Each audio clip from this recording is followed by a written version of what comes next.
Yeah, so this is the NBA playoffs 2011 complete analysis and prediction video. All right. So I definitely have a bunch of thoughts about the playoffs this year. I think we're in for a good show, definitely.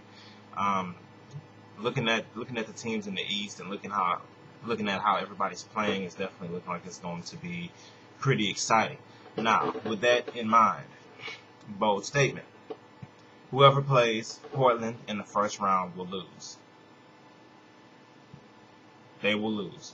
Whether it's the Lakers, even though I think the Lakers is a pretty even series, and it's a good chance that the Lakers can win. I think Portland will upset the Lakers. Portland will definitely beat Dallas in the first round. If Dallas plays them in the first round, be prepared to be upset. I really don't see Dallas beating Portland in the first round. But I'll get to that in a moment. Now, starting over in the East, the 1-8 matchup for the East is going to be Chicago versus Indiana. Now, Indiana is not ready. They're playing some good basketball, with Danny Granger and what's his name, Darren Collison, the point guard, pretty good point guard. Used to play in New Orleans. So pretty good team there. Tyler Hansbrough, even though I hated his guts when he was at North Carolina, he's rounding out to, being a pretty good NBA player. So that's pretty good. But in any case, Chicago's way too deep. Too much of a deep, talented team. They're not going to have too many problems with Indiana. Moving on to the Miami Heat, the great Miami Heat with the great LeBron James and the great Dwayne Wade. They're going to be playing against Philadelphia. They won't have a lot of trouble against Philadelphia. Philadelphia may win a game or two. If they win 2 games, good for them, but there's no real chance that Philadelphia is going to do anything to Miami. Boston versus New York.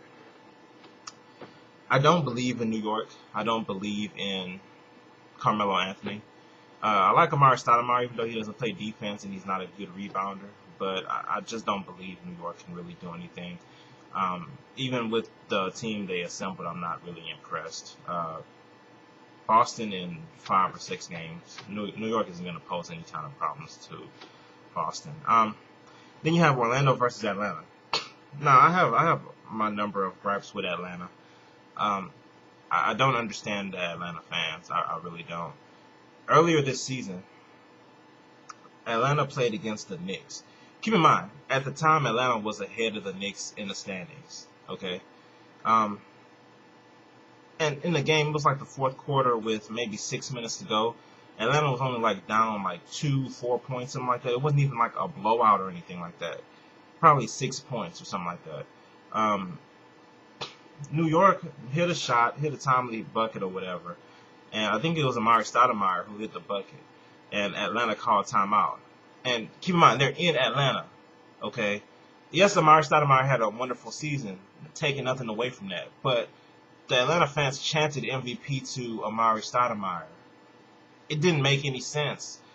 This is your team, home court advantage, your home court advantage. You're not down. It's not like it's a blowout or anything like that.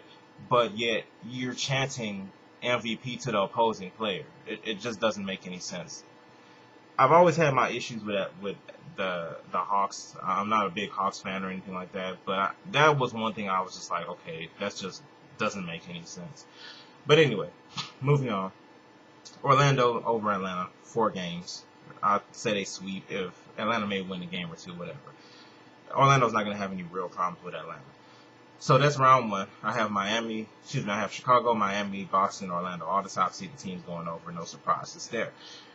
The West. The wild, wild West.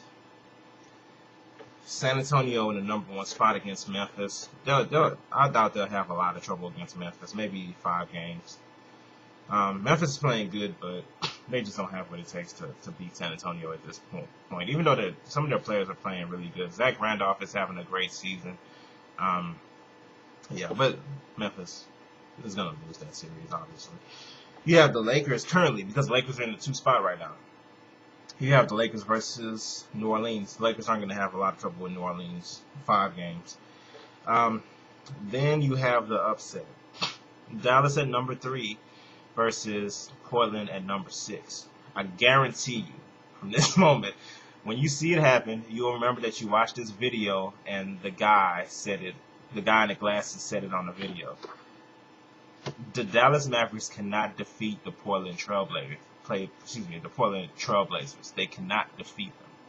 The Trailblazers, they're too dangerous. And I think one thing the Blazers have going for them, they're better than advertised.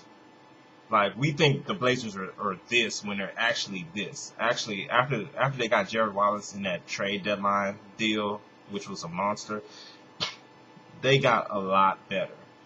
And as a 6th seed, it doesn't reflect that. But they're going to be some trouble. And there's going to be a lot of mad Dallas Maverick fans.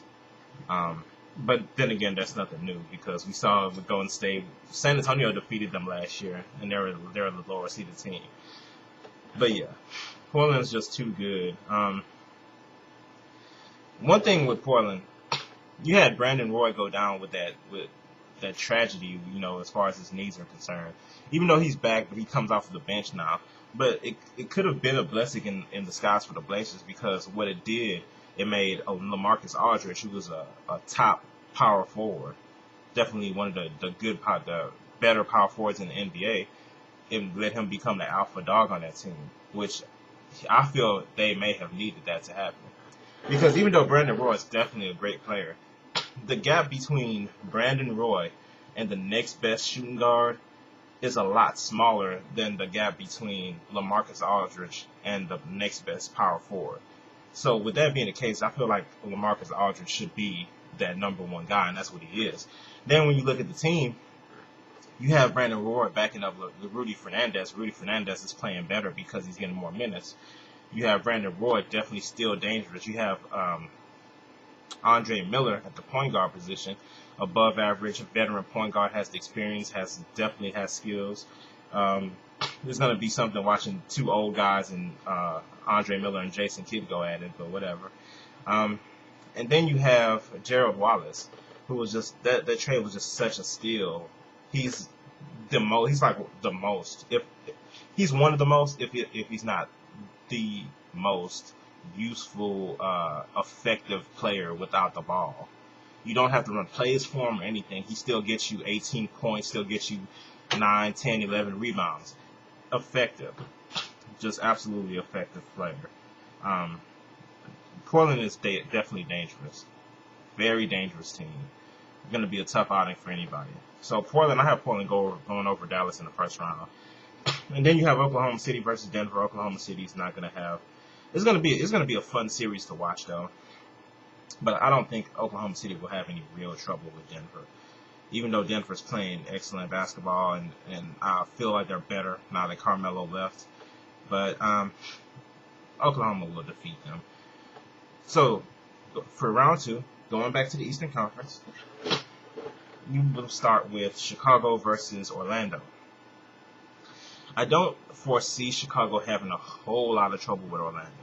Now, it will be a good, entertaining series, but I just feel like Chicago has some bodies that they can throw at Dwight Howard so that he's just not dominating them. Orlando, they're a pretty solid team, but Chicago's playing too well. They're too deep. They're too much of a great team for Orlando to be able to beat them. I just feel like Chicago is just absolutely the better team right now, so they're going to end up winning that in probably 6 games. Now, next we have Miami facing Boston, the series a lot of people are waiting for. I believe Miami will beat Boston, and I believe Miami will beat Boston a lot easier, not necessarily easy, but a lot easier than most people feel it would have been, or that it was going to be. I feel like they're going to have a lot less trouble than most people think they will, beating Boston. Boston is not the same team. Boston lost Kendrick Perkins. I honestly believe that Kendrick Perkins was the soul of that defense. I feel like Kevin Garnett gets a lot of credit that probably should have gone to Kendrick Perkins as far as being the anchor of that defense. And I'm just not a big fan of Kevin Garnett in general. I mean, his defensive intensity is very overrated, in my opinion. It's a lot of barking to himself and barking to other people that's not really backed up, in my opinion. And I was a fan of Kevin Garnett when he was back in the Minnesota days. I was definitely a fan. I was rooting for the guy.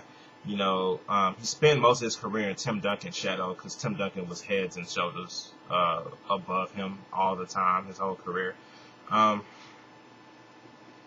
yeah, not at this point. After he went to Boston. After they won that championship, the antics and the foolishness on the court just kind of made me not a fan of his anymore. And then looking at the defense, looking at the sets they run in the defense, it's like I don't understand why everybody can't see that Kendrick Perkins is really the anchor of that defense. It was like all of the credit was going to Kevin Garnett. Oh, he's so intense, blah blah blah. But it's like, okay, Kendrick Perkins is really the anchor there. But in any case, whatever. I think that's going to be exposed this postseason when Miami has a pretty easy time in the middle with Boston. Well, probably not easy, but I honestly think Miami will go over Boston pretty convincingly. So we have Chicago over Orlando and Miami over Boston, leading to Chicago versus Miami. Back to the West. So that leaves us with San Antonio versus Oklahoma City in the second round, which I think Oklahoma City will make a good series of it, but I don't believe Oklahoma City can really defeat San Antonio at this point. I think San Antonio will go for one more run at the Western Conference Finals to make a good series against whoever wins out of the other teams that I'm going to mention in a moment. Miami or Oklahoma City, because you have definitely a bunch of young talent. Kevin Durant, Russell Westbrook. You've got who else? You got James Harden. You got Ibaka. You got Perkins on that defense, anchoring that defense now. I definitely feel like that's the team of the future. This season, I feel like that series is going to go to 6 games, but I think San Antonio will prevail. Then you have the Lakers versus the Blazers. And remember, I just said the Blazers can defeat the Lakers if they play in the first round. However, as we've seen with the Lakers year after year after year, they kind of turn it on and they build from round to round. So even though I believe that Portland could have defeated the Lakers if they faced them in the first round, I don't think Portland will defeat the Lakers in the second round. I think by that time the Lakers will be in full steam ahead, and I think they'll get through the Portland. I still think it'll be a tough series, 6 or 7 games definitely, but I think the Lakers will prevail against the Blazers if they meet in the second round. So then we have San Antonio and the Lakers in the Western Conference Finals, where we would have San Antonio giving the Lakers all they could handle. But even though I'm a Texas guy, I still have the Lakers beating San Antonio. I mean, it's that Lake show, and I cannot stand the Lakers. I've always disliked the Lakers my whole life.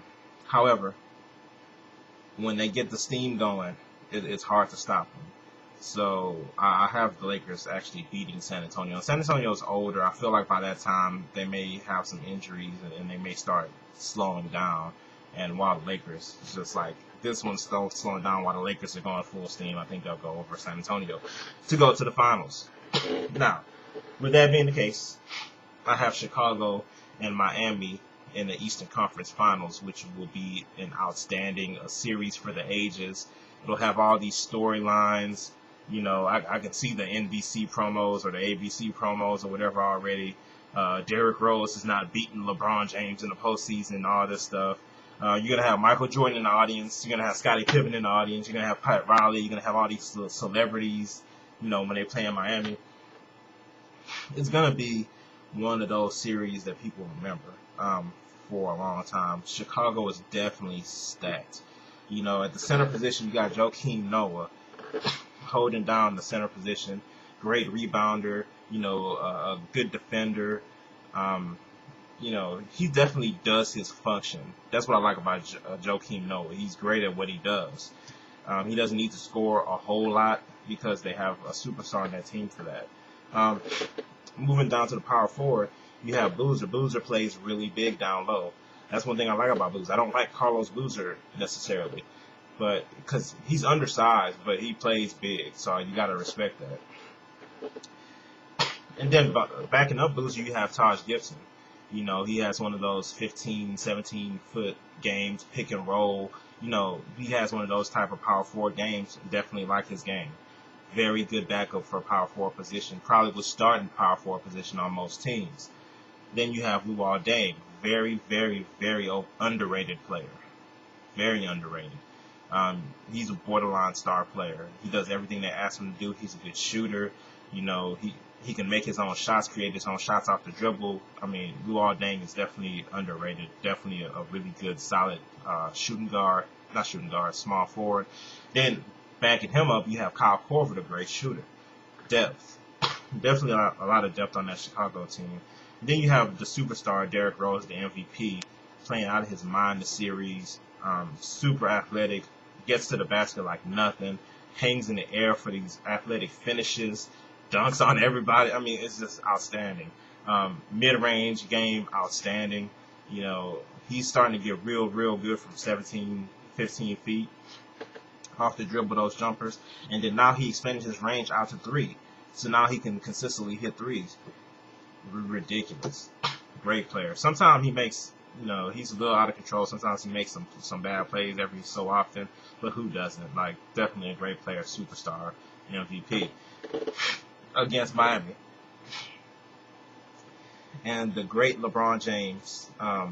Very likely he'll go down as the greatest, depending on his success in the next couple of years or so. Then you have, Dwayne Wade, great player as well. Chris Bosh, above average player, even though I think he's soft. The thing is, even though people complain about how the Heat bench sucks, they have pieces for all different occasions. Like, one thing I think that they can take advantage of, they can put a body on Joakim Noah to rebound in their starting center, what's his name, Eric Dampier. Even though that he's not good, but he can do that function. He's a big body to put on Noah. Then you have Ilgauskas. Noah will have to come out to guard Ilgauskas. So, like, because Ilgauskas can hit from 17, 15, 3-point land anywhere. And then you got Joel Anthony. I like Joel Anthony. He's a role player, definitely, but he's a good rebounder. He's a good defender. Like, he gets a lot of blocks and stuff. Joel Anthony is pretty okay. I think Miami will beat Chicago in 7 games. I think it'll be an outstanding series. I think it'll be a series that people talk about for a long time.